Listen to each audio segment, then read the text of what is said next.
क्या आपकी सिलाई मशीन भी धागा तोड़ती है या फिर टाइट चलती है? बहुत सारी प्रॉब्लम्स होती हैं।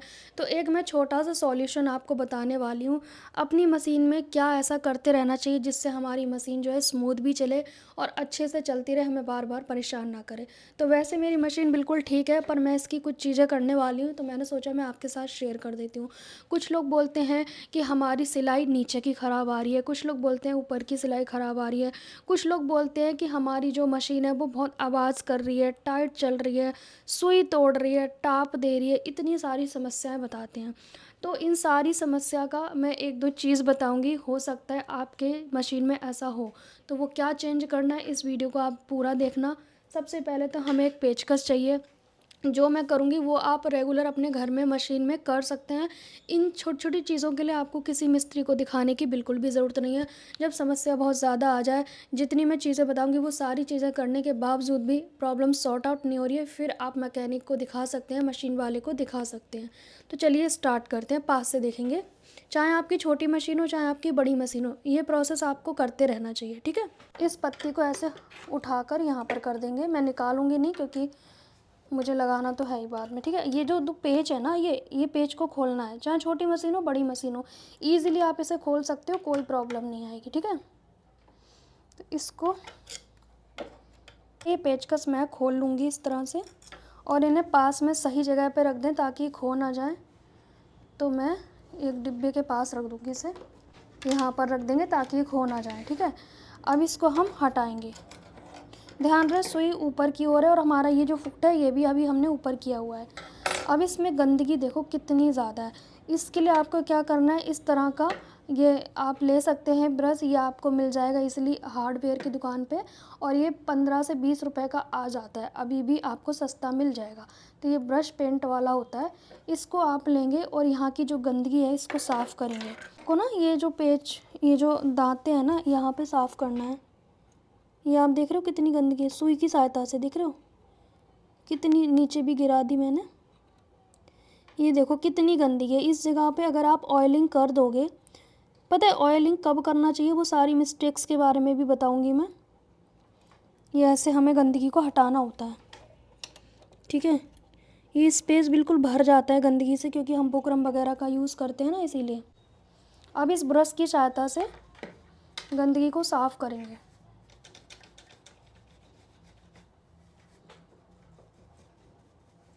नीचे की साइड से भी साफ़ करना है आपको। पायदान वाली मशीन है तो आपको नीचे बैठ के करना पड़ेगा क्योंकि ये गंदगी जितनी ऊपर है उससे ज़्यादा नीचे होती है और जिसे हम कभी देखते नहीं, इग्नोर कर देते हैं।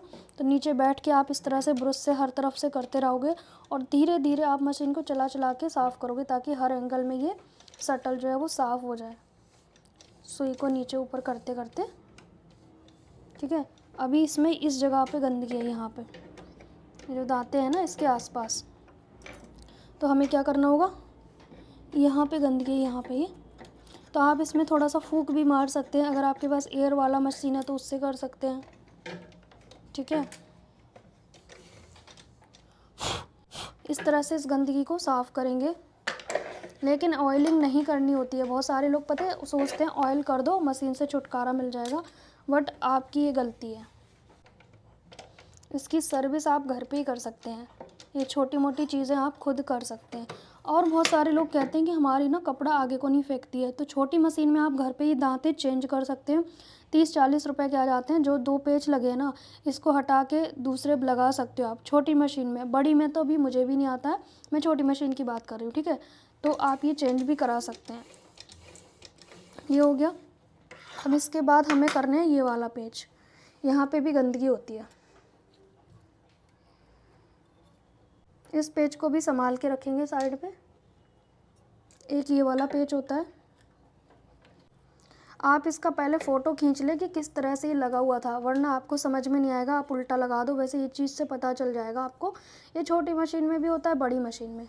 आप देख सकते हो इसकी गंदगी इसमें कितनी ज़्यादा भरी हुई है, कैसे ये मशीन चलती, कितनी ज़्यादा गंदगी है इसमें। पास से देखो बिल्कुल क्लोजली, मतलब मुझे भी नहीं याद था कि इतनी गंदगी हो जाएगी इस मशीन में।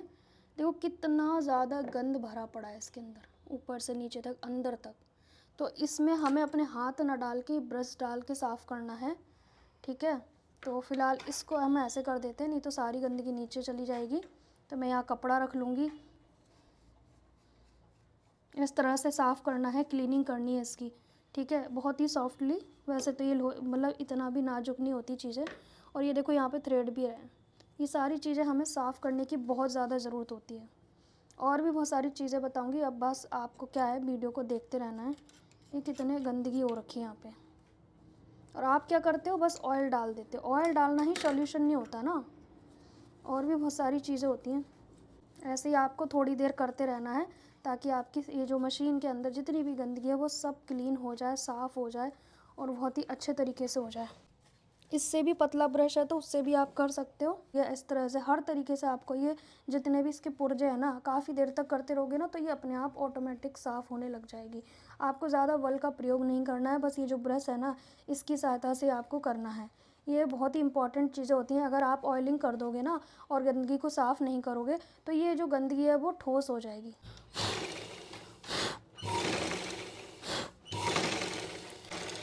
हल्का सा चला दें ताकि ये ना इसकी गंदगी थोड़ी मतलब उछल के बाहर निकल आए थोड़ी बहुत, ठीक है। ये इस तरह से ब्रश को बार बार पोंछना है और फिर वापस से इसको अच्छे से क्लीन कर लेना है आपको, ठीक है। हर एक पार्ट्स को आपने अच्छे से क्लीन करना है। और यहाँ पे भी साफ़ करना होता है। जो हैंडल है ना, यहाँ पे धागे धूगे नहीं फंसने चाहिए। यहाँ पे भी आपको अच्छे से क्लीन करना है, क्योंकि जितने भी जॉइंट्स हैं ना इसमें ऑयलिंग करना है। लेकिन कब, तो मैं आपको ये जो हमारी मोटर होती है ना, बहुत सारे लोग मोटर के बारे में बहुत पूछते हैं। मशीन का जो मोटर है ना, ये जो मोटर है, बहुत सारे लोग कहते हैं कौन सी लें, तो आपको कॉपर वायर लेनी है। बाकी मेरी मशीन के साथ आई थी 14 साल से, अभी तक वही चल रही है 14-15 साल से। मोटर का नाम हीरो है, और ये कोई मतलब ब्रांड क्या ऐसे ही होते हैं, बट मेरी मोटर बहुत अच्छी चली। पर यहाँ से ना, ये जो देख रहे हो आप बटन, यहाँ पे हमारे 20-25 रुपए के कार्बन डलते हैं। तो अभी इसको जब भी चिंगारी आने लगे ना मोटर में, तो आपको 20-25 रुपए के कार्बन ला के यहाँ से डालने होते हैं। एक यहाँ डलता है कि इसी के नीचे डलता है, सेम बटन होता है। खोलोगे तो कार्बन जला हुआ दिखेगा, तो आपको नया डालना पड़ता है, 20-25 रुपए का आता है। और मैं उसमें कुछ भी नहीं करती हूँ।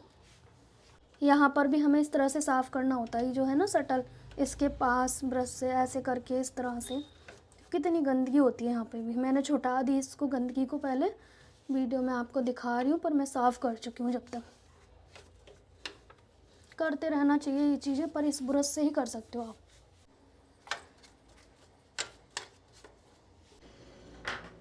अब यहाँ पर हम डालेंगे ये ऑयलिंग, और ये वाइट ऑयल है। आप कोई सा भी ले सकते हैं मशीन का, पर अच्छी क्वालिटी का ही लोगे तो ज़्यादा अच्छा है।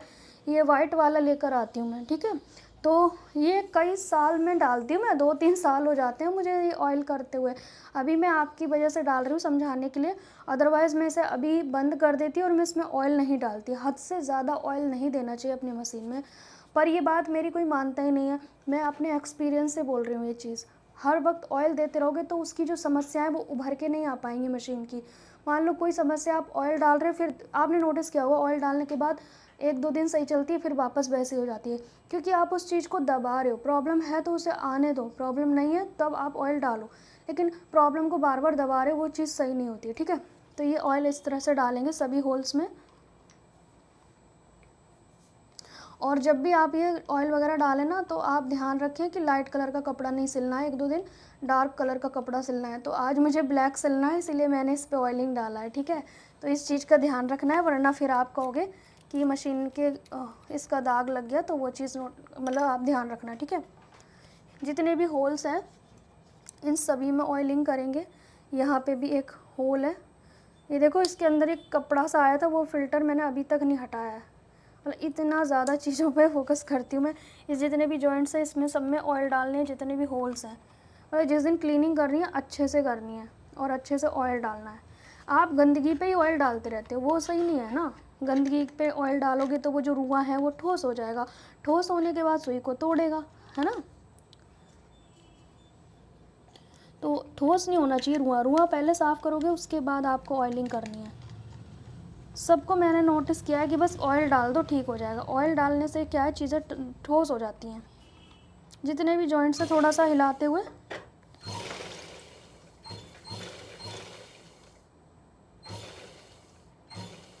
ऐसे करके अच्छे से इसके अंदर ऑयल डालना है, यहाँ से बंद कर लेंगे।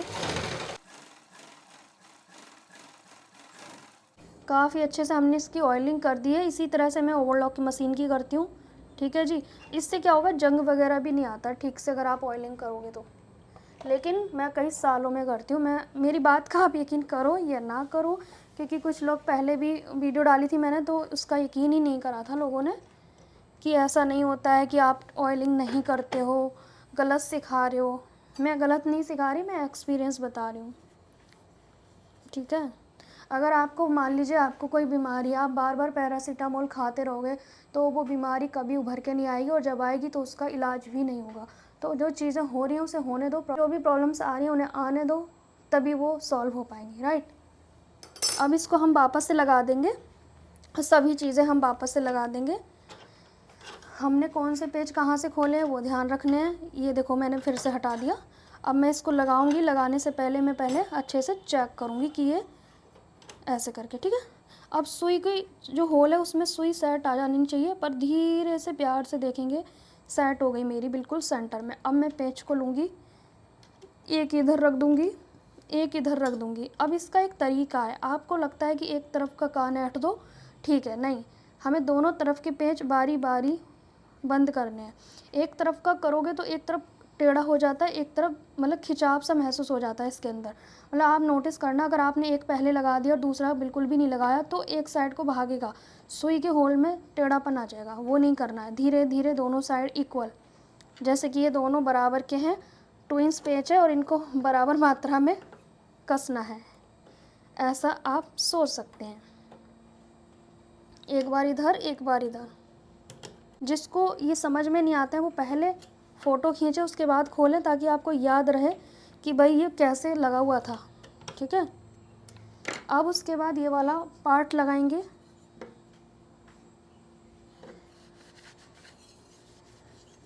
इसको भी अच्छे से क्लीन कर लेंगे, ठीक है। इसको कैसे लगाएंगे, जैसे ये था वैसे ही लगाएंगे, ठीक है। इस तरह से था ये।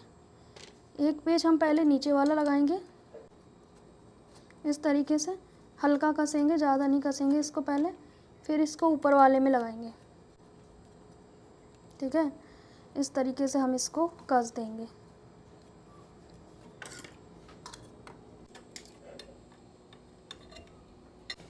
बिल्कुल परफेक्ट है, कहीं से कुछ भी नहीं हिल रहा है, एकदम परफेक्ट हो गया। अब बात करते हैं सिलाई की, ठीक है। तो सिलाई के लिए हमें क्या करना होता है, हमारे दो धागे लगे होते हैं, एक तो ये सटल और फिरकी का होता है, ठीक है।